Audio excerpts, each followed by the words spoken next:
Frame. Skip. Get ready. It's going to be a very, very intense journey. Begin.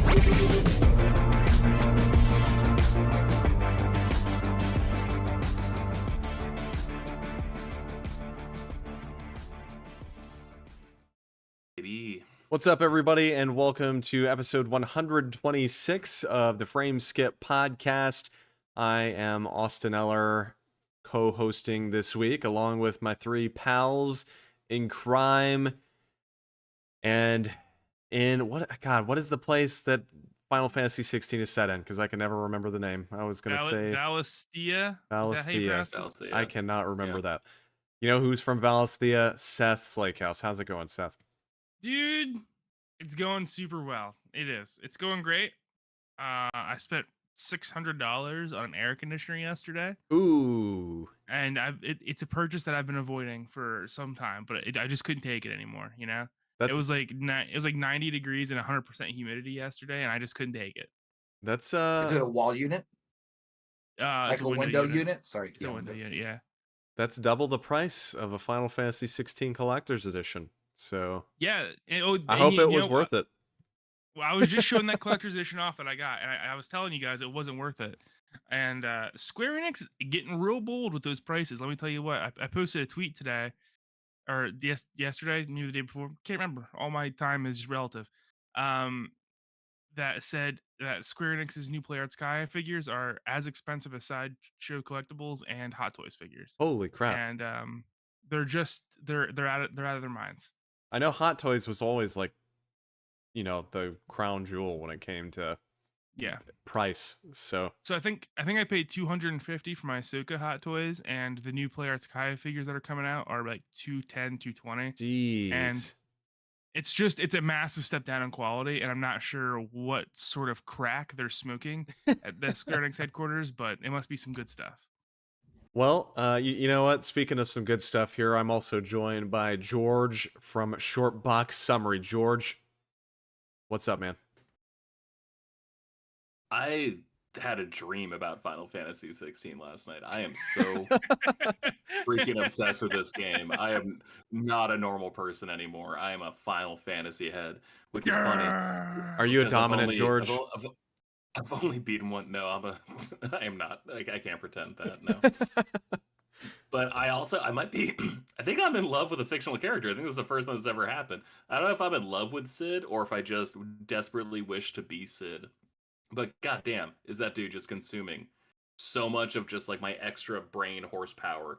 I'm just like, man, Cid wouldn't sit here and write, online advertisements for this bullshit company. Like he would do something much better. He would save the realm, is what he would do. He'd use his abilities to, bring better life to those across the world. So he's sitting there, he's smoking like cigarillos. Like yeah, I used to smoke cigarillos. I know. Like it's good stuff. Yeah. He uses magic to light them. Oh, it's so yes. You know what? Yeah. You know what? We're on the topic of magic, so let's talk about the magic of the coach Kyle Newman. How's it going, Coach? Pretty good. I also had a dream about a video game last night. Ooh. True story too. I dreamt that I defeated the White Lionel. So this morning I woke up after I was done writing, prepped my character, and I went and I destroyed 3 White Lionels this morning. So let me ask you this, Coach, because I don't know that I can't remember if it's been brought up on the show. What is the, I know why, but what is the reason behind the obsession with Lionels for you in Breath of the Wild and Tears of the Kingdom? Well, because that's how you upgrade your barbarian armor. So level 1 is easy, right? It has nothing to do with Lionels, but level 2, you need red Lionel parts. Level 3, you need blue, and then level 4, which is the max level for that armor set, you need white armor. But yeah, they're fun. I love just going and just destroying them. I don't know what it is, but it's just fun. You sound like you have issues. That's all I can say. Maybe. Just destroying those horsemen. Just be in like slow-mo with either a 3-shot or 5-shot Lionel bow and just knock it out half its hit points, and then you jump on the back and you just take it out. Oh, it's such a good feeling. So but I got to get better because I'm doing it in a way where it's not like I have to start practicing my with my shield, like stunning them with my shield, because there are, I want to say 5 in the floating coliseum. There's like 5 or 6 that Yeah. you got to take, and you can't like be on a high ledge and float down and then stop time. And no, you have to know how to fight them. So that's going to be my next training for the next month or so, and then I'm going to take it on. I don't think I've fought any actually so far in Tears of the Kingdom. I never I came across a couple of them, but I've just always run away because I'm like, oh man, I don't even want to deal with this right now. So anyway, thank you all for joining us tonight and listening in to the show. We've got a lot we want to talk about, and I think we should just kind of jump right into our big topic of the show, which of course is Final Fantasy XVI, which has been out now, I guess, for what, it was last Thursday, so it's been out for a little under a week, about 5 days at time of recording. So we've all, except for Coach, had a good chunk of time put into the game so far, and just wanted to give us a chance to talk about it, because I think, from what it sounds at least, all 3 of us that have been playing it are really on the same page with this game. So George, I want to give you the chance first because you were actually playing the game right before the show. What do you think about Final Fantasy XVI so far? I'm worried that the reason I like it so much is because it's such a departure from every other Final Fantasy game. So I went ahead and downloaded everything available Final Fantasy on PlayStation Plus. And I think I told you guys like a few weeks ago, I was like, this is going to be JRPG summer for me. Like, I know 16 isn't a JRPG, but it's JRPG adjacent. So I was going to count it. This game is, like I said, just all consuming. I think it is such a cool game. I think it is such a well-made game. And Austin, like you mentioned before, like there are issues with it, but I just don't care about the issues because I'm enjoying everything else about it so much. And it's like a pretty barren world, but it's a really pretty world, so I like looking at it, even though there's not a whole lot to do, and the side quests are kind of bad, to be completely honest. I haven't done Yes. anything especially interesting so far. And I just got to the first mission where it was just like, hey, this is kind of a big deal. Things are going to be different after you do this. Are you sure you want to do this mission? And that just made me intrigued. I'm like, fuck yeah, I want to go ahead with this mission. You're absolutely right, I do. And I think I've beat the boss fight of that mission just before we started recording. And so I'm like dying for this episode to already be over just so I can go back and like see the fallout of what just happened. This game is taken over my life in a way that very few games have in the last few years. Yeah, I agree. It's really really good, and I'll give my thoughts after I give Seth a chance to give his piece. Seth, what do you think about Final Fantasy 16 so far? I think it's phenomenal. Every part of this game is just exceptionally high budget, especially the cutscenes. But I'm really amazed with what they were able to pull off in such a short amount of time with the art direction and the just the absolute quality of the game. Like George said, there's a few things I don't like, but they're not anything enough to distract me from the joy I'm having with the game. Um, I agree about the side quests, and I agree about the world, but I think it's fine. Like it is a gorgeous world, and the characters are phenomenal in the game. So I'm having a blast, and just the absolute cinematic quality of it. It's like I'm sitting there with. I should grab a bucket of popcorn when I'm playing the game because there's just so much to look at. It's phenomenal. Yeah. Yeah, and I just to give my thoughts here, I agree with everything you guys have said. I mean, I think it's and just for some clarity, I know I've brought this up on the show before. I don't have a long history with Final Fantasy. I think Seth, out of all of us, you certainly do have the longest history with the series. But for me, I've played a lot of 14. I played and loved 15, and then 16 now, and I've played some of 7. I've played probably about 20 hours of 7. But this game for me, I don't know, man. It's really, really special. It's been my most anticipated game for a long time, really ever since it was announced.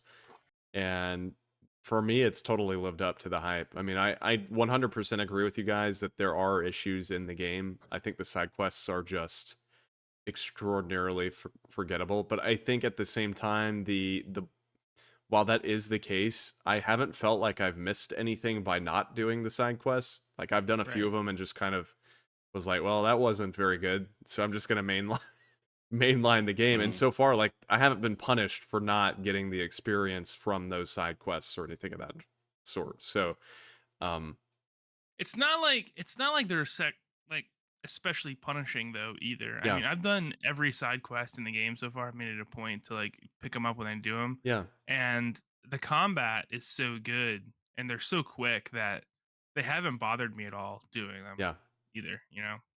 I did one yesterday, and it was like, yeah, go to the main little hub area where your base is, and take 3 food bowls to these 3 people sitting here. I'm like, oh, okay, this is not. This is very like Final Fantasy 14 side quest Right. type Yeah, setup. that there's others, and I totally agree. Where it just feels like ripped out of an MMO, where Yeah. it's like, oh, go to this farmland. There's hornets there. It's like, okay, and then I go and I kill 8 hornets, and they're like, thank you so much, man, you saved us. I was like, isn't this a little beneath me? Like, I don't want to be rude. I'm not trying to act like I know we're trying to build a better realm. I'm not trying to act like I'm too good for anything here. But like, you're telling me no other dude over here could have killed eight killer bees? Okay, all right, that's fine. I'm glad I was here. But damn. So let me ask you guys this: how much have you played, or how far are you in non-spoiler? Is there a way to say that? I guess for me, I can just say I've defeated the second icon that you fight. So I am about 7 or 8 hours in, I think, something in that realm, if I had to guess. Yeah, I'm in the exact same spot you are. Well, not the exact. I think I'm Or like like right there. slightly behind you because I just started the quest after that. Yeah. But that's where I am. I am like 15 hours into the game. Okay. Yeah, I was gonna say I knew And you were so, quite a bit ahead of us. like I said, I just got to the first mission where it was like, hey, things are going to be different after this. Are you sure you want to do this? Is there anything you want to do before we do this? And I was like, no, I'm cool. Like, I think there's like 2 or 3 side missions that I assume I'll still be able to go back and do. But for the most part, like, I'm with you where it's just like, I just want this story. Like, I think Clive is such an interesting character.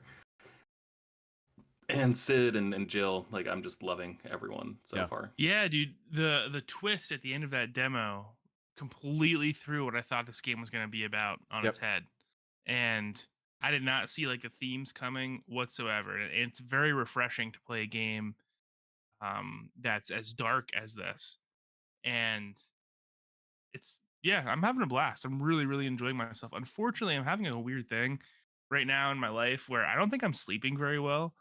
So every time like I relax, I fall asleep. Like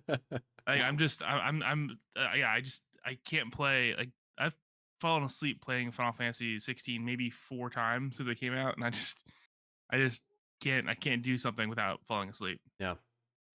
It happens. It happens. So Yeah. yeah, I mean, what do you guys think about this whole conversation? I'm just curious on y'all's thoughts. This whole thing has been going around on social media about, is this or is this not a Final Fantasy game? Seth, what do you think about that? Because you've got the longest history with the franchise. What do you think about that whole topic that's been across the internet the past few days? I think the internet's stupid. Because this is clearly a mainline Final Fantasy game. Square says it's a mainline Final Fantasy game. The only reason people have issue with it is because Final Fantasy since the PS2 era has been moving away slowly from the classic turn-based setup. And that's okay. Final Fantasy historically has always been at the forefront of technology and video game innovation.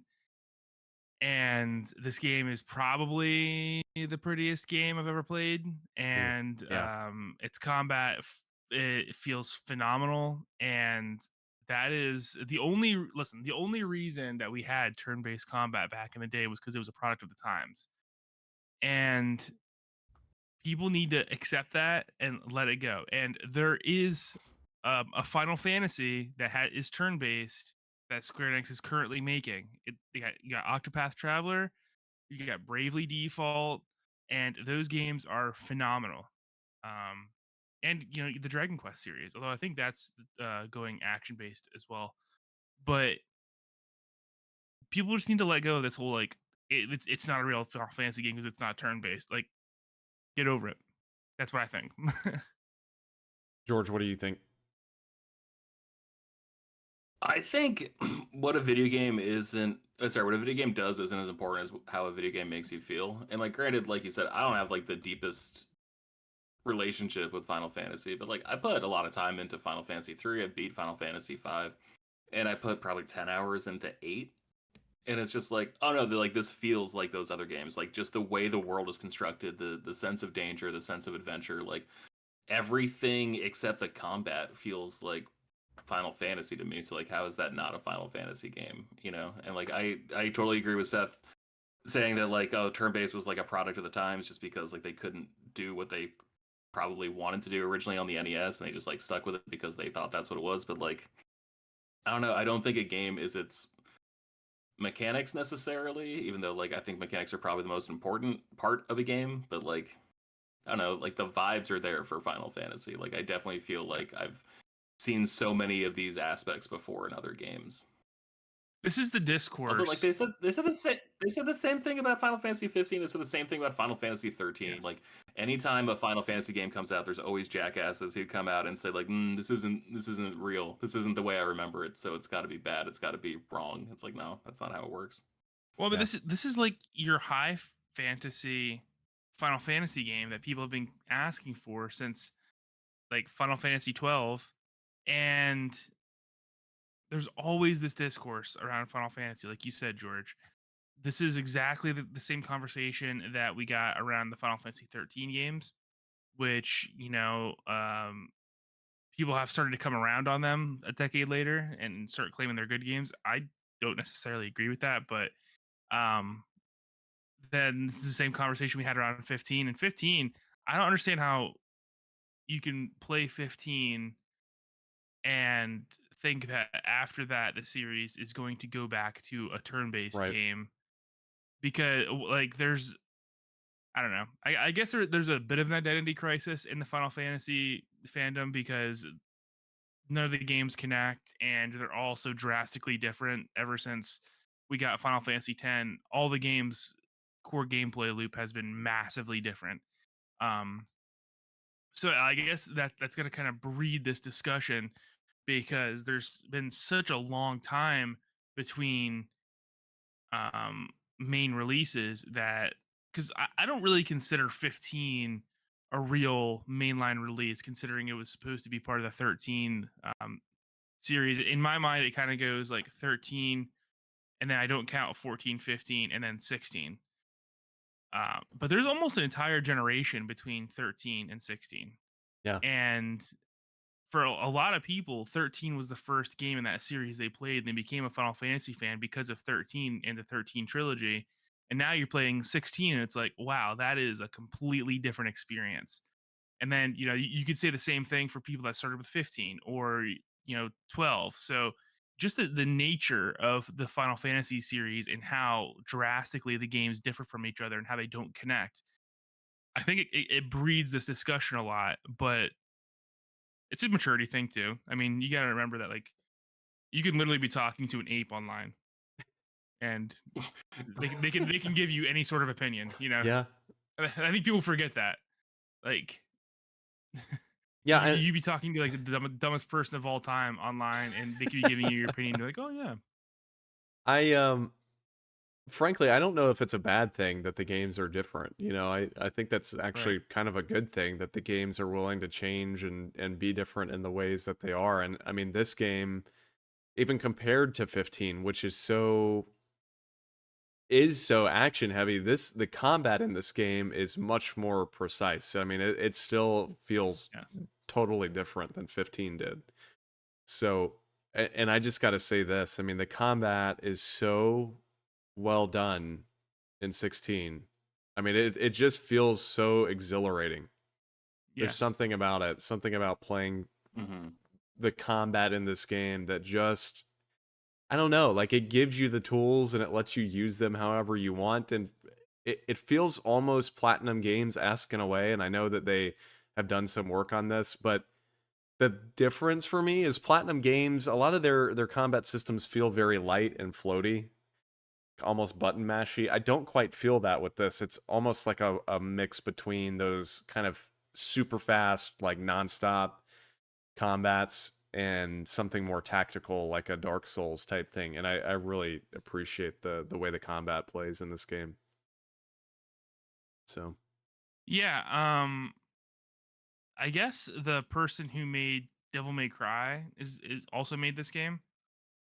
Um, he helped make the combat in Devil May Cry, and you can kind of feel that in this because Devil May Cry 5 is probably the best action game I've ever played, and that's saying a lot because you know I've played quite a few. yeah. It's sort of action RPGs like my favorite genre. Hmm. But you can feel the Devil May Cry 5 in this game, I think. And yeah, I agree with you, Austin. Dude, my favorite thing is the perfect dodges or whatever. Dude, it's so called. good. Yeah. When that like slow-mo hits and yeah. It's very and I like gotta say, Bayonetta-esque. yeah, it absolutely phenomenal. What are you guys' like go-to techniques in the game? Ooh, I really like, and I try not to overuse it, but I really like the lunge, where you like hit square and X at the same time and rapidly Yeah. like advance onto somebody. That's a really useful tool. And then, as much as possible, I've been trying to get used to, I'll just say, without spoiling, or I guess the first icon that you acquire. I've been trying to get used to the pull mechanic from that and like jumping into the air and pulling other enemies close to you while you're in the air and fighting them in the air and then slamming them down. It's so good. So good. Yeah. What about you, George? That pull mechanic is hands down my favorite one, which Yeah. sucks because like I think the offensive parts of that that icon are kind of weak. Yeah. And it seems like better for like crowd control or like aerial combat, I guess. But even that I think is like being kind of generous. But trying to like master the timing between like getting like a pull with that icon and then switching back to Phoenix still midair to do a slam, like it's so satisfying. It feels so good. Yeah. And you're right, like the way I think like people like to make fun of Destiny and like I get it, but like I still have never played a game with like a better headshot ever, like pulling off like a pistol or like a hand cannon headshot in Destiny is like the greatest gun feeling ever in a video game. And like I think you guys are right, like dodging in this game is the best feeling of dodging in any game I've ever played. Yeah. It's really well done. And I will say this, the one mechanic I've struggled to get used to, I'm still trying to figure it out, is the one where you attack at the same time that they're attacking you. I feel like I haven't quite narrowed that. Parry, yeah. Yeah. I was able to parry that second icon quite a bit because Nice. I didn't know, so you can pretty much charge up that Dude, flame blade yes. ability at any point in time. Anytime. So you can, while you're lunging, if you're holding that button in, pretty much immediately after you hit, it's ready, and you can combo those together. And I did something I didn't know you could do either. I don't even know how I physically held the controller. I think my thumb was a little sideways, but I used the Phoenix circle like dash attack thing, whatever it is, where you like dash up to an enemy.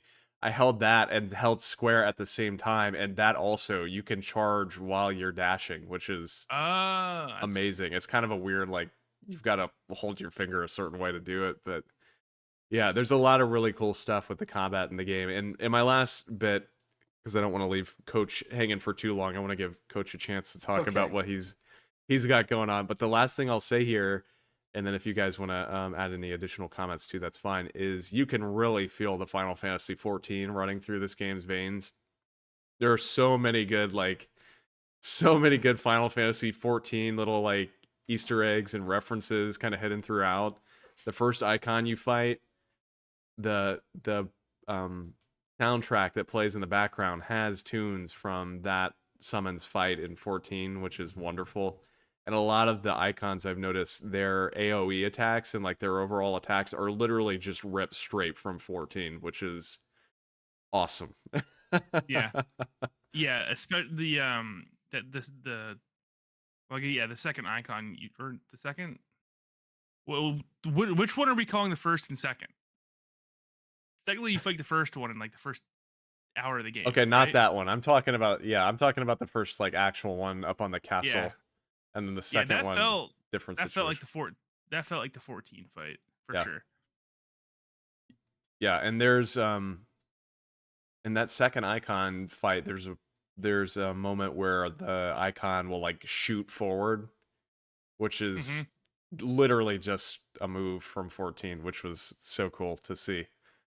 Dude, So, those boss fights are like so crazy that I'm not surprised that they're making people's PS5s overheat in like yeah. Japan. Have you guys seen this article that the boss fights are making people's PS5s Yes. overheat? Yes. I'm not surprised because there is so much happening during these boss fights, and they're the best part of the game. I think that the boss fights. I I agree. mean, like I remember that I was thinking that the gameplay was like way too easy, and then I got to one of the first bosses in the game, and it just absolutely dominated me. I was like, oh, okay, I need to stop taking it so easy and just mashing the attack button. Yeah. So It gets pretty tough, honestly. I haven't died that often, but I've gotten close a couple times. yeah, I beat that second icon like by the hair of my teeth. Yeah. Yeah. So, you know what? And I am going to ask you guys one more question before I ask Coach something. How do you feel about the amount of cinematics in the game? Because I know I've seen some people online saying like, well, it's like you're playing for a few minutes and then you watch a ton of cutscenes. Honestly, I love it because I'm super invested in the story. But I was curious, George, what do you think about the amount of cinematics? I don't know what it is, but for some reason it's not bothering me here. Like normally it does. I get like really frustrated, which is why like I put 200 hours into a game last year called Deep Rock Galactic, and there's literally no cutscenes in that. There's only like, animations that run during loading screens. Like that's all it is. And so normally that shit pisses me off and like makes me want to turn off the game or like, oh great, another cutscene. Then I'll pull up my phone. Because like I'm not here for this. I'm here for playing it, not watching it. But man, I'm like hooked. And like even like Aaliyah will be like walking by and like if there's a cutscene going, like she'll like walk slower, just to like see what's going on the TV. So Like, I think I it's doing a really good job. And like honestly, it's like making me sort of reevaluate every other game I judged on this. And so like I'm probably gonna grab that Metal Gear Solid collection for PlayStation 5 Do when it comes out it. this fall. And just nice. all of a sudden just like being more open to games that are presented a little differently than I would immediately prefer, but or at least held in high regard. But Yeah. yeah, like I said, I'm gonna go back. Like I'm gonna jump from Final Fantasy XVI. I hope to beat it in the next like 2 weeks, and then I just want to finish Grandia after that on Switch, and then finish Xenoblade Chronicles also on Switch. Like I'm just like okay, like let's I'm getting it now. Let's wrap these up and move on to the sequels. In my opinion, I think they're fantastic. Because here's the thing, the reality.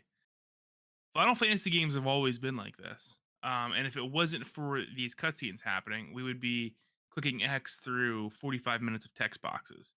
Um, that's what we used to have, That is so but true. now we have cutscenes. Dude, I never thought about it that way. That is so true though. Like Yeah. these cutscenes replace those non-ending text boxes and they're just so Yes. much more enjoyable. Yeah. So- And the cinematic quality, especially when it comes to like the icons and stuff, dude, insane. It's so What we're good. getting. Yeah. This is one of those games where I was like, man, I'm so glad I bought the super nice OLED TV last year because it looks just beautiful. Like you said, the icons in particular, like the colors, super well done. So I had to turn HDR off for the game. Did you guys experience Really? this at all? No. Yeah. So I think my TV has like a fake HDR thing going on. Because I also had to do this for Jedi Fallen Order because when I turn HDR on, everything gets washed out. So like it looks like I'm looking through like a white filtered window when I That's turn weird. HDR on, and I just it's unplayable. I'm not sure what's going on, but I don't have an expensive TV. I have like one of the cheap discount like 4K TVs, so I gotta get an OLED at some point. Do it. It's worth it.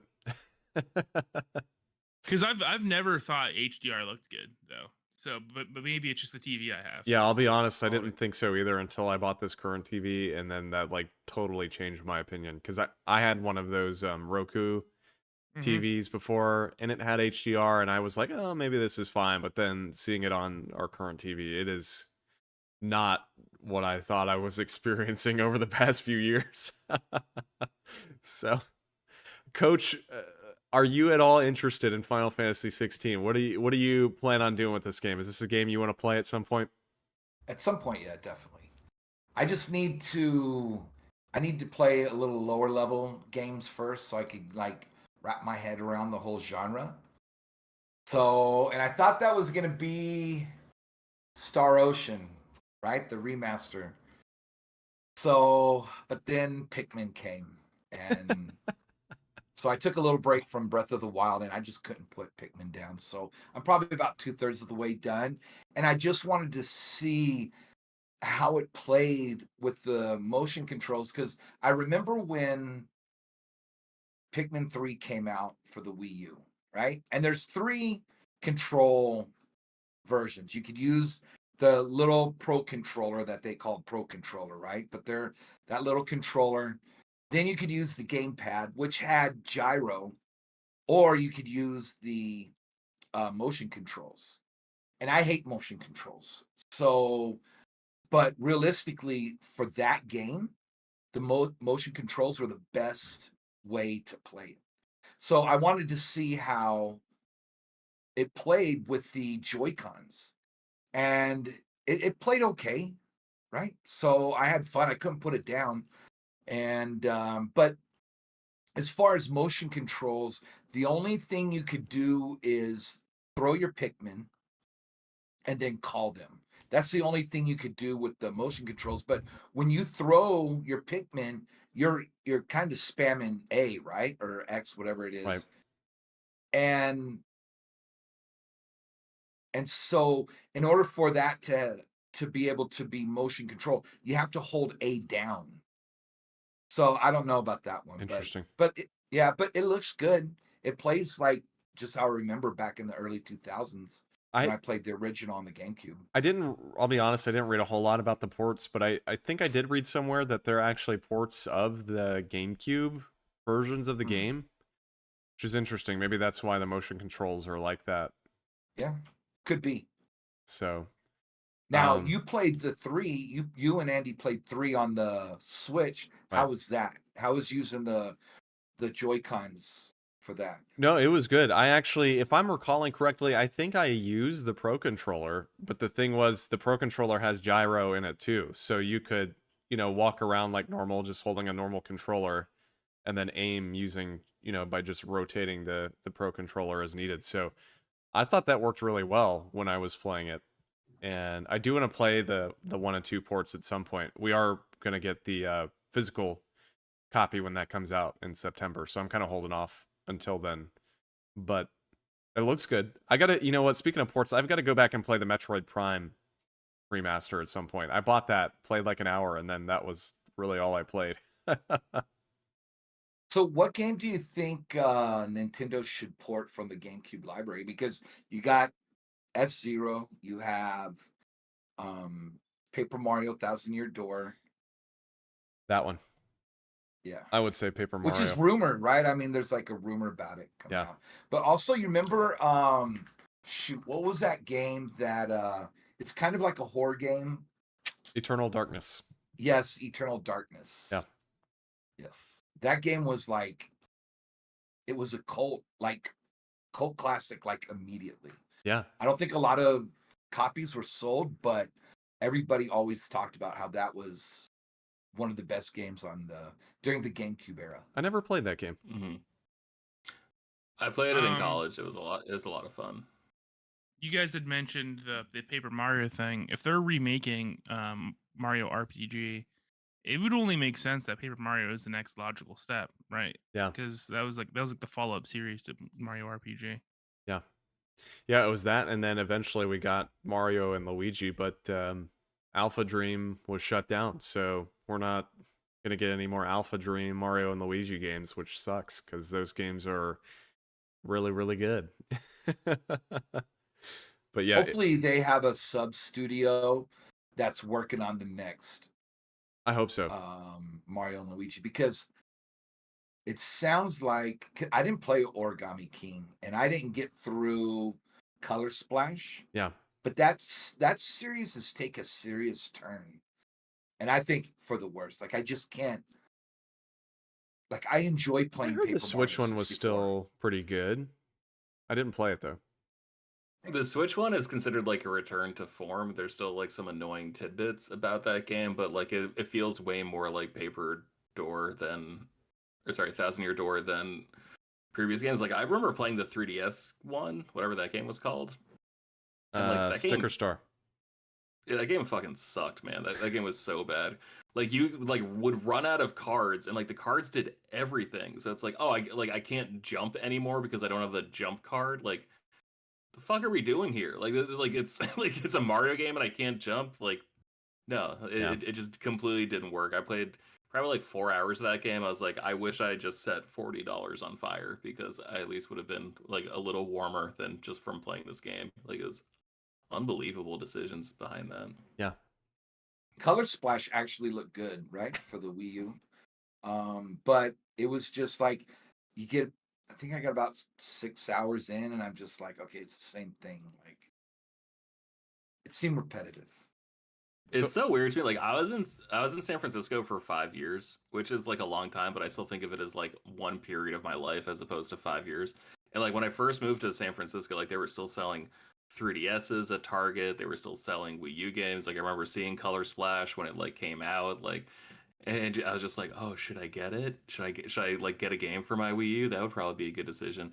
And it's just like it feels like it was 10 years ago, 15 years ago, like the Wii U. It feels like such an ancient console, even though it was what 2016 was the last Wii U game. 2017, Yeah. right when Breath of the Wild came out on Wii U. It's unbelievable. So let me ask you guys this. I actually want to ask a question that kind of ties into both topics we're talking about right now between Paper Mario and its kind of evolution, and then earlier when we were chatting about is Final Fantasy XVI a Final Fantasy game? What series, and I'll go one by one here, what series do you guys think needs to reinvent itself to stay relevant? You know, we've seen God of War, for example, had the old school hack and slash kind of style that then converted into a more almost Dark Souls-esque, not quite there, but somewhat more tactical kind of gameplay. Of course, we've got, again, Final Fantasy XVI now, which kind of builds on what 15 did, but, you know, it's reinvented itself. So I'm just curious, is there a series that you guys feel like has gotten stale that kind of needs that Final Fantasy XVI, God of War type treatment? Seth. The Fast of Us. The Last of Us has gotten stale. We need the Last of Us karting game. The Fast of Us. Dude, that's good. I like that. That's a Sacred Symbols. I can't take the credit for that. That's Okay. That's a Dustin Furman joke. But I don't know. I don't know that there's anything particular that stands out. My initial reaction was Assassin's Creed, right? Yeah, That was the first thing that popped into my head. I'm like, well, they've done that already. they have. So I don't know. And they've reinvented themselves, and they did the same mistake again, where they're just like, we're gonna crap these games out all over your face, whether you like them or not. And the games they were putting out were great. We were just getting so many of them that it was like listen, Assassin's Creed Odyssey and what was the Origins and Valhalla were all great games, but they're not gonna be my first in line game, right? They're like my third or fourth seed. So if there's something else that comes out, I'm like, they're immediately getting pushed down over top. I'm gonna play before them. And it's a shame because there was a lot of stuff in Assassin's Creed Odyssey that I wanted to do, but unfortunately, I'm not gonna do it. Dude, I 100% of that game. I checked my clock. I spent 120 hours playing that game. That is 5 days. There are 365 days in a year. And so for me, there were 360 days that year that I didn't play or that I didn't play Assassin's Creed, which is like unreal to just say out loud. And so like that came out and I was like, oh hell yeah, Assassin's Creed Valhalla. And I queued it up. I was like, oh shit, this feels just like the last one.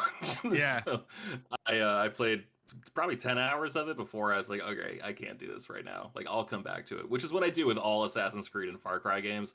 I always spend way too much time with the last one, buy the new one, get hyped, play maybe between 5 and 10 hours, and I'm like, need more time, and then come back to it eventually. So I'm excited to go back to Valhalla. But you're right, Seth. Like it was too much for how big the games are, right? Like, Yeah, because I got 50 hours into Odyssey or something like that, and then Valhalla came out, and I'm like, well, I'm not even gonna touch this because I haven't gotten anywhere close to beating Odyssey. So, but then they just dumped them on us, and it wasn't enough time between games. no, Assassin's Creed should be a 40-hour game. Yeah, I agree. Like Yeah. 100 40 hour hours to now. 100, 40 hour to 100%, and then maybe 18 to 22 hours to beat, right? Just to give people a little value. Austin, for your question, I'm actually going to go the opposite way. Like, I think games are too AAA at this point and too expensive and too big.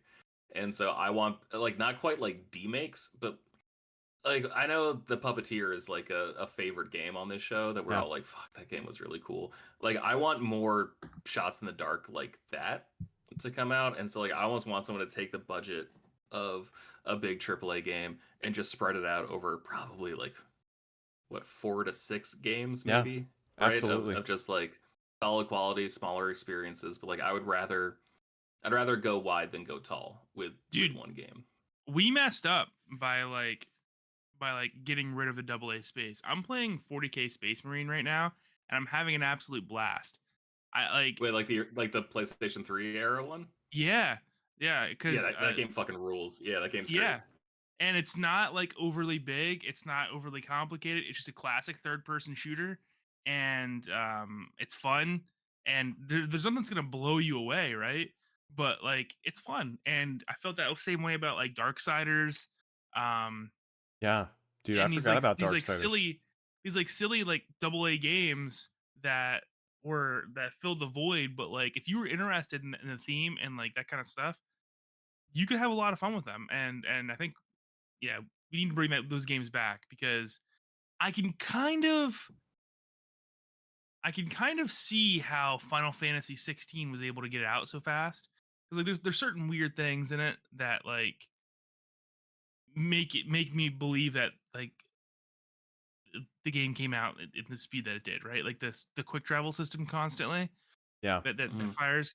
I'm like, okay, this is one of the reasons they were able to get this game out so fast, and I'm fine with that. Let's cut the corners off games that we can and get better games out quicker, instead of filling these games with fluff all the time. Like Assassin's Creed, that we just talked about, that is a series that has a ton of fluff in it. That and then the weird thing was, I don't know why Ubisoft made them that big. They're not live service games. You don't need to only play Assassin's Creed. But for some reason, they just saw like Odyssey and Valhalla and Origins. Like, we're gonna pack them with as much content as possible, and it's a weird problem to have, right? I don't know if they were like copying The Witcher 3, but they were like, we're gonna shove so much content into these games that it's going to make people physically ill to beat them. yeah. The problem is too, when you get more and more of those games, like I feel like every year more and more 100-hour games are releasing. It's like, frankly, it's a battle for time.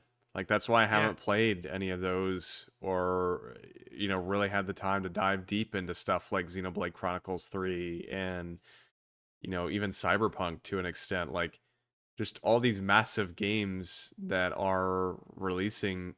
I don't know, I guess this is a totally separate conversation, totally unrelated to the initial question I asked, but I am so much of the mindset of, man, I wish we had stuff that was like sub 50 hours. I'm kind of over the like games that are above 50, which I think is why Tears of the Kingdom started to kind of lose me, to be honest with you. Like, I want to go back to it at some point, but there's so much coming out already. I feel like I don't have time for a 100-hour game. Dude, when I look at my summer right now, right? Like I've got Final Fantasy 16 coming out, or that just came out, and then I've got Tales into Reverie, which is going to be my Kiseki game this summer, and then right after that, I've got Sea of Stars, and then after that, at some point, I've got another RPG in the fall, and it's like these games are all going to take me a month or more to beat. You know, I don't have time for anything that's smaller than that. So yeah, I agree with the sentiment that games are fine coming out at 20 hours, 15 hours. I'm cool with that, Yeah. dude. That's a great time for video games. I don't need to put I 100 just hours into each game. I just looked it up. Like on How Long to Beat, it has Assassin's Creed Odyssey at 142 hours, Jesus. and Watch Dogs Legion at 100% is like 40.5 hours. I think that's Yeah. like a great value, right? Yeah. Like it's there if you want to complete everything. It's gonna take you a minute, but like with the main stories, let's see, 18 hours, main and extra 32 hours. It's like okay, that's like Beautiful. a a realistic game. You know, that's Yeah. like something I can actually imagine myself beating in a reasonable amount of time. And like if I were 10 years old and getting Assassin's Creed Odyssey, holy fuck, would that be the coolest thing ever? Because I was 10 years old playing, I don't know, fucking Griffin Blaze or X Team on PlayStation 2, right? Just like these games that were kind of okay, and they were fucking 5 hours long, you know. And I was like, well, that Yeah. sucks. But bitch, I am 32 now. I do not have 144 hours to beat your game, like to get the platinum trophy in it. So, god damn, like, and you don't have the money to like pay people to build a game that's 142 hours, 145 hours, whatever it is. So it's like, let's meet in the goddamn middle. Pay your people more to work less, and like give me less game to just get lost in, you know. Like it's Yeah. okay, it's gonna be okay. Dude, that's so Yeah. true. I was going to say for my answer, then Coach, I'll let you go just because this kind of ties into the topic we're already talking about here. You know, games being too long, I think the king of that right now, and as much as I love this game when it came out, the more I've thought about it in hindsight, the less I've wanted to go back to it is Forza Horizon 5. Like I feel like that series has kind of lost its way at this point. I don't know how that series could be reinvented, but the problem I had with 5 is it relies so heavily almost on that games as a service model where you've got these challenges, kind of like in Destiny, you had your bounties or whatever they were called. You've got these challenges that like you have to do every week to get a certain car every week, and it was just like this never-ending loop of, you know, man, you gotta stay on top of the game. You gotta play 15 hours every single week, or you're not gonna be up to date with everybody else. And it's like, man, this is a racing game. This is a Yeah. game about driving cars, you know, cool cars around a big world, and now the focus is on games as a service models. Yeah. So Why are you treating it like a part-time job Yeah. that doesn't pay me? Right. Yeah. One thing I do want to say though is that I think there is a place for the 100-hour game. yes, And like for instance, the Kiseki games that I've been steamrolling through, they are 100-hour games. But the story moves at a snail's pace, and they take their time building every little part of that world and really building the characters in like the Game of Thrones approach, right? Where like you know these characters very intimately by the end of the game. It's not just filled with fluff. Um, so that's what makes those games so appealing to people that love world building and character building and stuff like that. But yeah, something like Assassin's Creed Odyssey, it's just fluff. It's packed with nonsense. So I did want to say that before we moved on. yeah, that's the thing is those 100 hours have to be worth it. You know, Yeah. it has to be content that's actually compelling. So, Coach, what's your answer for this? Do you have a game or series that you'd like to see kind of remixed, kind of rejuvenated? Yeah, definitely. Either Star Fox or the one that I really would like to see is Donkey Kong. So if like the next Donkey Kong that releases is the side scroller that we've gotten the last couple, right? Yeah. That'd be fine. I'd be happy with it and play the hell out of it. But something like the last Mario, if you put it back into a 3D space, and do it right, I think that would be fun. Yeah, honestly, I think that'd be cool to see because when it comes to like 3D platformers with Nintendo, we really don't get many of them. It's very infrequent. I mean, I know we get the Marios every 6-7 years, but it's rare that we actually get a big like 3D platformer. So it'd be interesting to see that with Donkey Kong or even something, something kind of different. So Let me ask you, you Nintendo nerds over here. I've been thinking about this once in a while. Where does Super Smash Brothers go from here? dude, I don't know. Because at this point, you can't just make another one, right? The latest one has everybody in it, and it's like generally considered like a living game at this point. Where could it possibly go? Did they make another one that doesn't have as many characters? They can't do that. It's weird. I think as far as the competitive scene, like you got two camps. You have the original GameCube, right? Melee, and then you have the newest one. So of course Nintendo wants you to play the newest one, but people are still having tournaments with Melee. So I think it would take a lot for people to just ditch this last Smash Brothers and do something new. But like you said, what are you gonna do? Like, Yeah. I mean, what are you gonna Like do? like we're talking about, this is what I brought it up, is that the game would almost have to completely reinvent itself in order to justify its purchase, because the Smash Brothers Ultimate, that's what it's called, right? Smash Yeah. Brothers Ultimate. Yeah. It has so many characters in it, and that like, and they're so well crafted too, that even someone like me really got into it. Where I was like, all right, I'm gonna get all these Fire Emblem characters, I'm gonna get these Final Fantasy characters, like I'm in, you know. Um, but I can't imagine them making another Smash Brothers and then being like, here's the selling point. It's got half the characters. You know? I don't know. Yeah, I don't I don't know. think the owner I don't think the main developer wants to do it again. No, Hmm. he said He's he's so kind of like, done. yeah.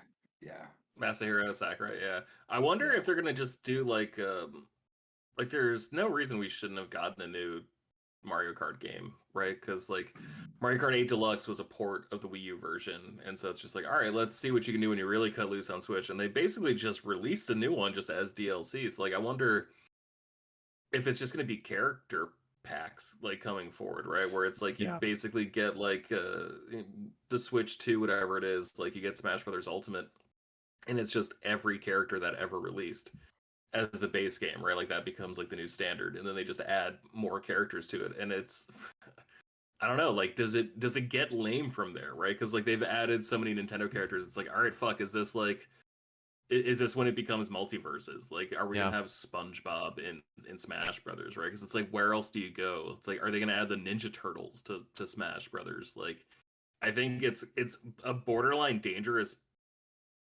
like era to be in for them, just like brand wise, right? Because like you're right, dude. Like they maxed out their credit card on this one, not like with the cost of the game, but it's just like what the fuck else can we do? Like, are we gonna have a Goomba be in the next one just to like make something different, right? Bur- Like they already did fucking well, Piranha Plant, right? Wa- Like, Waluigi's not a playable character, so It's I think it's got to go there, right? It's the Street Fighter Yeah. 4 dilemma that Capcom That's what I was in. gonna say. That is exactly what I was gonna say.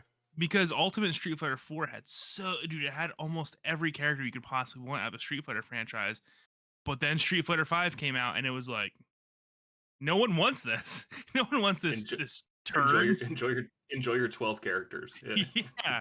Yeah. It was like, no, we don't want this. We want to go back to the last one where we could play literally everybody. All like, and now, over time they released those characters again and people bought them, but it's like it took a long time for Street Fighter to take a beating for it to come back on top of Street Fighter 6.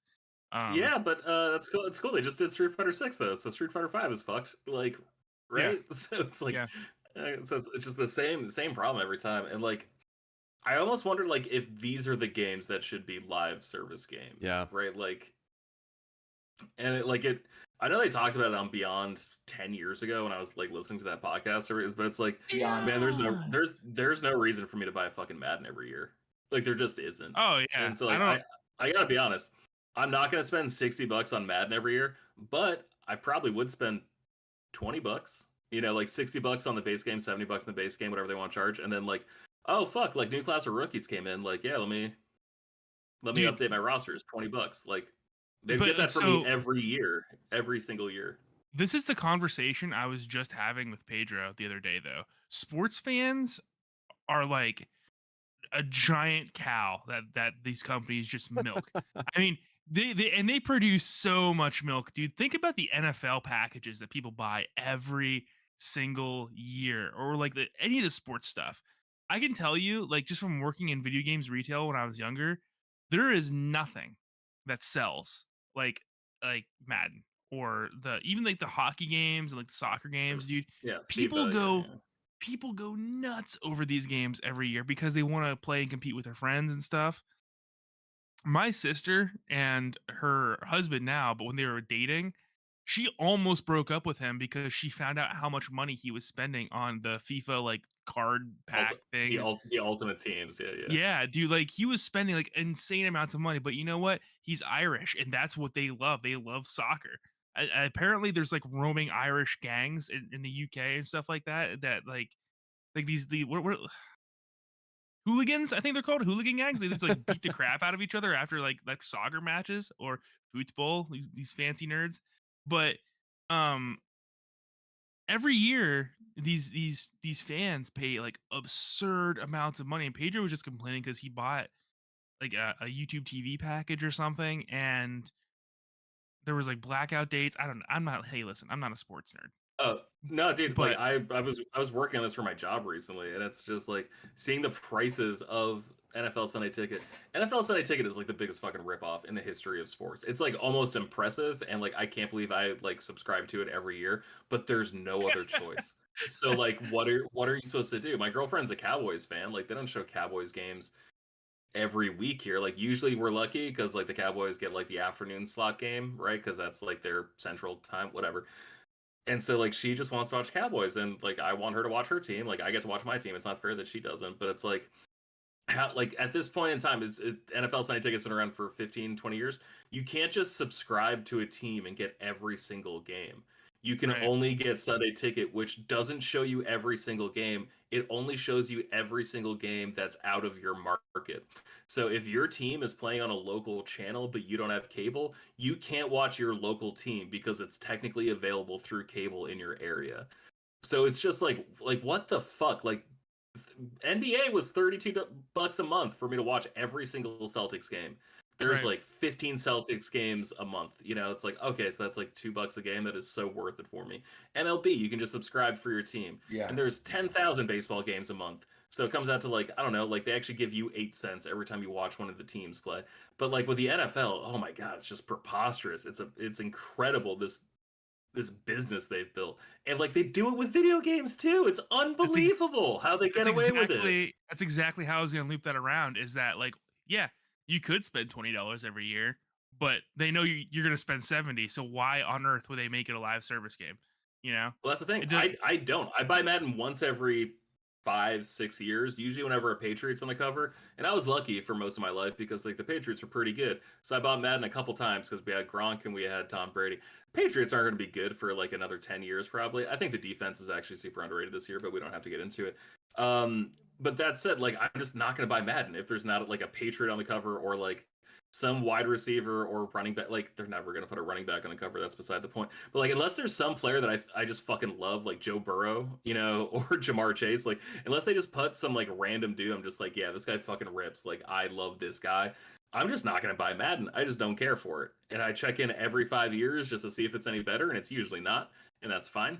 But yeah, I would totally buy it once and then just do a $20 like same like Elder Scrolls Online. I don't play that shit, but man, when that DLC is on sale for $13, yeah, that's a pretty good price to me, and I usually buy it and then play 20 minutes, and I'm like, yeah, that's right, I don't like MMOs. Why did I do this? I bought the whole Elder Scrolls Online package on Google Stadia. Oh my That was a God. big deal. Oh, buddy. Yeah, I was really into the streaming thing. When I got my Razer Kishi originally, I was like, this is gonna be awesome. I can play this thing anywhere. But I just the weird thing since we were just talking about like the EA Sports games, dude, the cover curse is real. It really is. Like it's insane how consistent the cover curse is with like the athletes that appear on the cover of EA Sports games having like a terrible career after that. Dude, every single fighter from the EA Sports UFC games that has appeared on the covers has had a downward spiral after they've appeared on the cover. Ronda Rousey, Conor McGregor, I think Anderson Silva was on the first one, maybe. Like, hey, Ronda Rousey is cleaning up in the WWE right now. She is the tag team champion with Shayna Baszler or whatever her name is. right. She is doing it right. They just unified the titles because she took out the NXT champions. Why don't All you do I'm a little saying- research before you run your fucking mouth, Seth? All I'm saying is that after she appeared on, I think it was UFC 1 or 2, she got murdered in the ring twice. Like straight Oh up. my Back God. to back, yeah. I'm not trying to be rude when I say this, but is that when she shit her pants? Like she got like knocked unconscious and pooped her pants? I did not know she pooped her pants. Yeah, I didn't either. Uh, I know your boy did, Paul Pierce. all right, that was one time. Oh my God. That was one time he got They pulled made him out. shit himself. He got pulled out in like a wheelchair and he was gone for 5 minutes and we were all like, is he paralyzed? Like what happened to Paul Pierce? Nope, totally just had to like take a shit and probably shit his pants on the floor because he like hit his back so hard when he fell on the ground. But whatever, it's fine. They won a championship. It's all good. I did. I made him shit himself. Also, Lamar Jackson totally shit his pants like 2 years ago during COVID season when they were playing the Patriots. He did the same thing that Paul Pierce did. Dude, it happens when you get the urge. You gotta go. You gotta Oh, go. that's the thing. After you turn 30, the amount of times you just roll the dice when you fart is unreal. Coach, back me up. That's a daily I'm occurrence good, for bro. Coach. Oh, you're I'm good. good. Ooh, Yeah. just me. Okay, my bad. All right, you know what? We're gonna lay it on the table. I want a time frame from everybody the last time they pooped their pants. Oh Go, God. George, you're first. It's been a minute, but it was also like, oh, that's 5 a lot minutes. closer than I thought it was. 5 minutes is less. You just changed. Oh my God. Mid show. God, I don't even know, Seth. It would have had to have been when I was a Everybody. kid. I've never experienced that. Coach, you've crapped your pants. I know No, you've crapped bro. them tighty whiteys. I don't wear tidy whities. At the bro. gym I know you'd be while you're soiling those bad while boys. you're riding your bike, That's right. it just rolls out. I, Yeah. I genuinely don't know. It would have I had don't- to have been when I was a kid. Yeah. I had a bartender. You've when I- never let one squirt as an adult, Austin. No. Oh my God. Guess it's just you and me, Seth. I had a bartender when I lived in Boston, like this bar that I always went to called Sweetwater. Rest in peace. Love you, Sweetwater. Miss you. There's a bartender, he's like probably like 36 or so, and I was like 24, 25, and I just love this guy because he's like the most stereotypical Boston person you can imagine. And then he just like told me, he's just like, yeah, well, you know, like after you turn like 33, like you shit your pants like once a year. It's just normal. Like he was just like the way he tried to justify, because like I got really drunk one night and like pissed in an area that was not the toilet, but I was like blackout drunk and had no memory of it. And my girlfriend was so mad at me, and we were like fighting about it at the bar, and he was just like, oh, that's it? He just pissed in the house without a toilet? Oh, well, that's fine. One time I shit out a window. It's just like, oh, okay, Sully. And then he just dropped it. It's just like, yeah, once you turn 32, 33, it's like you're allowed one a year after that. Okay. What if you hit two? I think the last time was actually 2013. I was like walking to a Super Bowl party, and I had like gone to a restaurant that I was not super familiar with earlier that day in my neighborhood, and I was like walking to a Super Bowl viewing party at a bar, and I thought I just had to fart, and I was just like, guys, I'm not gonna make this Super Bowl party. Like I have to walk home in shit covered pants. This is not great. My sister was so mad. My sister was so mad because she was only there for me. It's just there by herself. The only bowl George was going to that evening was a white porcelain bowl. The porcelain bowl.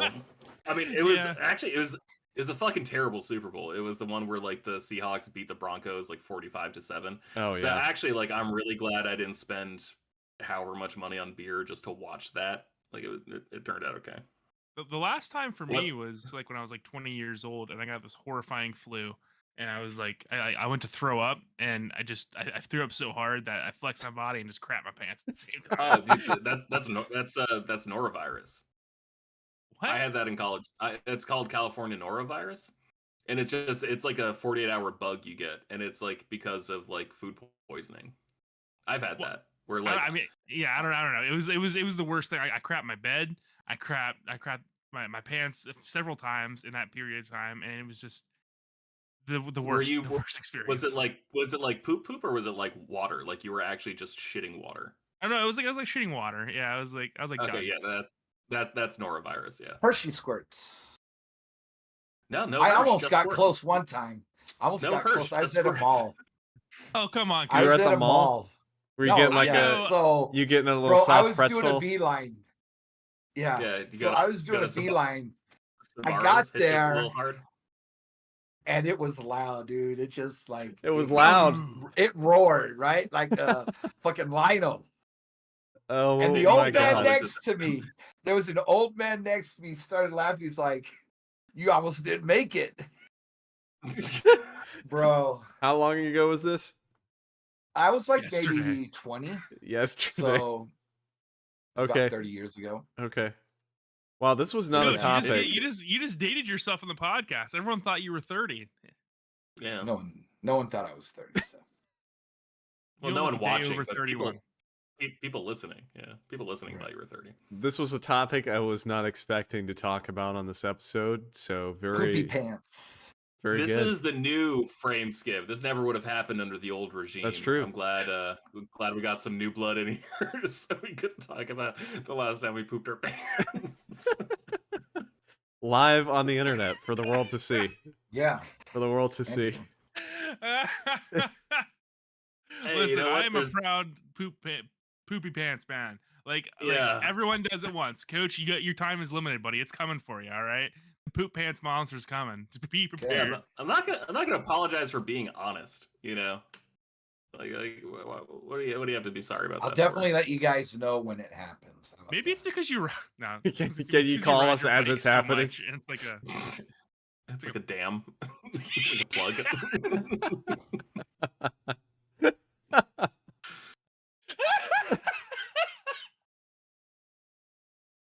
Oh my god. Wow. woo. All right. Well, that was a great topic right there. Smash Brothers pooping. Where else can we go? This is what happens when there isn't like a direct the week we record. We're just like, we gotta fill time somehow. Might as well talk about poop This is the pants, best yeah. episode we've ever recorded. I don't know what you're talking about. All right. You need to come and visit us. That's true. Then maybe you come could see eastward. George shit his pants in person, coach. Well, let's all go out to George's where it's nice and cool. That's true. It's Here's been like 10 years. I'm due. Here's what we do. Mid-January. We all show up. Don't Bro, it tell has been, hasn't it? We all show up at George's house. Don't tell George, and that'll cause him to poop his pants. Yes. Pooping my pants for excitement and not because of food poisoning. That'd be a good change. Yeah. Okay, I I'm gonna. actually unironically think Austin would be the most fun to visit. There you go. Because I thought you were gonna say There's a lot near me. I got He's the most couch. likely to poop his pants next. George, you said you live in like a little suburban town with not much going on, right? I live in a national park. Like I live in like a fucking sick spot. It's just only sick during the summer when everything's open. But like there's like 200 different hiking trails like within a 20-minute drive of me. Like there's beautiful ocean. There's like amazing seafood. Like this place is sick in the summer. It's just little dead in the winter. There's no reason to visit at all. I live in a little like nonsense area of central PA. I live in a good Well, spot. Austin's been up here. I live 10 minutes away from Dad's house. Austin came to my house, and the one night we were trying to. He came right after the PS4 launched, and this was when Ustream was still a thing, and people were getting and doing the nasty on the PS4 Twitch, and like With live the streaming PS4 thing. camera, yeah. That's right. Yeah, and we were right. trying to find people doing it the one night that he was staying. I and will we never couldn't forget find that. anybody. Oh my But god. that was right after the PS4 came out. I don't know what you were up here for. Were you going to PAX that year? Or I think that so. No, I think it wasn't it for It had to have been E3? PAX. Had to have been PAX. Well, he's come up for like 2 E3s, I think, right, Yeah. Austin? Yeah. I've been up there a few times, I think. But Yeah, that had to have been PAX though, because it was just you and me, and then I think we went up there like the next day. If I'm Yeah, well, recalling, we to drove up Boston. in Rochelle's car, I Yeah. think, right? Yeah. We stopped like 14 times to go to the bathroom. I remember that. You guys want to do PAX East next year? I don't think I can next year. 2024? Oh, that's right. Well, we're gonna be broke because we're going to Disney World in February. But Also, I'm going to Baltimore Comic Con. I don't know how far that is from you guys, but I'm honestly not you sure. want a party. I've never been to Dude, Baltimore. Are you flying down to Baltimore? Or are you driving? I'm taking the train. I'm taking the train. Oh, okay. I didn't realize it was 1932. It's a fucking Amtrak, Seth. How about I like fucking full steam ahead up your ass, you dickhead? It's a fucking modern train. Hey, there's an Amtrak station right by us, George. You could be down here in about 40 hours on a train. Cool. Speaking of the 1800s, I can't wait to fucking tie Seth to it, and twirl my fucking mustache and tip my top hat to the camera. Just strap him to the front. Jackass. Some rope. I don't know why that really offended me, but it did. I get that Maine is like old timey, but it's not that old timey. You know, okay. Dickhead. Seriously though, I have always wanted to try an Amtrak train, but the problem is it's so expensive. When it's like the same, efficient. It's not efficient, and it takes longer, and it's like the same price as a plane. I just don't want to fly, and I really want to go on a train. Yeah. I miss being on trains, and it was like $180 from Maine to Baltimore, which is like probably the amount I would. It's spend not too bad, on I guess. Gas. Yeah, it's how much I would spend on gas, there and back, anyway. So it doesn't matter. Well, because I know I looked before. Seriously, there is an Amtrak station right by us. I had looked before just out of curiosity how much it would cost to get from here to DC, because I've never been to DC before, and it was still like $250. So, and that was like a one way. Well, it's awesome because I can work while I'm on the Amtrak. I cannot work while I'm driving. That's true. Maybe one day I'll experience it. But in the meantime, Coach, were you going to say DC, something? baby. We can check out those cherry blossoms. I wish that there was a direct train that goes from El Paso to Dallas. Yeah. But if you want to go to Dallas, you got to go all the way down to South Texas in San Antonio, then go up to Austin, and then go up to Fort Worth. It's like 24 hours. Wow. And it's the same price as a plane ticket. It's like, yeah. So, Coach, I know nothing about El Paso. Is that a fun area to visit? I love it only because it's all about being outdoors, right? So there's places you could go snowboarding out here. What? Yeah. I mean, we're right next to New Mexico, which is all mountains. So in 2 hours, you could be out. You could be snowboarding. I thought Texas had a meltdown a couple years ago because it was 50 degrees and no one had heat. And now you're telling me people going snowboarding in Texas? No, you go up into parts of Texas. New Mexico. So we're not on that grid, so we didn't have any issues. But it was below freezing. I think it was I don't want to say it was sub-zero, but it was right around 0 degrees. So. Wrong game. No, wrong game. That was Texas. I was driving through Texas on a cross country road trip, and Texas was the most dangerous part because that was the only part where I experienced snow, and just because the elevation changes, especially the northern handle, and man, there's just so many people from out of state who clearly just fucking never driven in snow before, but there was 4 inches just dumped out there from the night before. This is a mind-blowing revelation to me. I assumed Texas was the classic weed rolling across the road image in my head of no grass, desert land. West Texas is like that, but once you get into East Texas, as you go farther east, it's green. It's rain, a lot of rain. But I remember during that freeze, my son was living probably about 2 hours outside of Fort Worth. And he's like, Dad, our pipes froze and we don't have running water. I'm like, welcome to my deployment, son. So your deployment when you'd call us to be on the podcast on your cell phone at 3 a.m. and yeah, you'd be all pixelated and cutting in and out, but damn it, you made it. That's right. Good times. He's dedicated. 3 a.m. or some shit Yep. like that. That was a good time. What was easier, Coach, doing that or working Discord? That. Yeah, Actually, I'm okay with Discord now. I know where to go, at least to get the call going. Those were the Skype Do your days. stu- Coach is a Skype expert. Yeah. That's right. Do your students think you're cool because you know how to work Discord now? My students don't know. George, why Don't would know. why would they I'm a think teacher. that? They hate me. He doesn't know how to use Yeah, I don't even think my students use Discord. Hey, leave my coach alone. All right, guys. Let's wrap it up there. Thank you all for listening to episode 126 of Frame Skip. Good show. Write in any comments, thoughts, questions you have. Of course, we are on YouTube. You can comment on the video here on YouTube. Leave a comment down below if you have anything you want to chat about on the next episode or anything you just want us to see in general. Tell us your thoughts on Final Fantasy XVI, pooping your pants, taking trains in the 1900s, you know, all that good stuff. So you can find the show, of course, if you've made it this far, you found us somehow. But if you're unaware, we are on YouTube. We do live stream the show every week as we record it. We can be found by just typing in bit.ly, so that's bit.ly/frameskip live on your URL. So bit.ly/frameskip live, and that'll take you right to our YouTube channel. Or you can just go to YouTube and search like YouTube podcast, and we should, or Frameskip podcast, and we should come up. And then, of course, if you're listening to the video version, you can also find an audio version of the show, usually a day or two after we stream it on YouTube, pretty much on every podcast service, you know, Spotify, Apple Podcasts, Google Podcasts, all that good stuff. So find the show there. And then, of course, we can be found on social media. The show is on social media on everything as @FrameSkipPod. I'm on Twitter at Austin J. Eller. Seth is at Seth the 90s Kid. And then George is at Shortbox Summary. Coach, he's not on there. Nope. Not on there. Absolutely not on there. So What a peaceful life. seriously, I envy you. I envy you.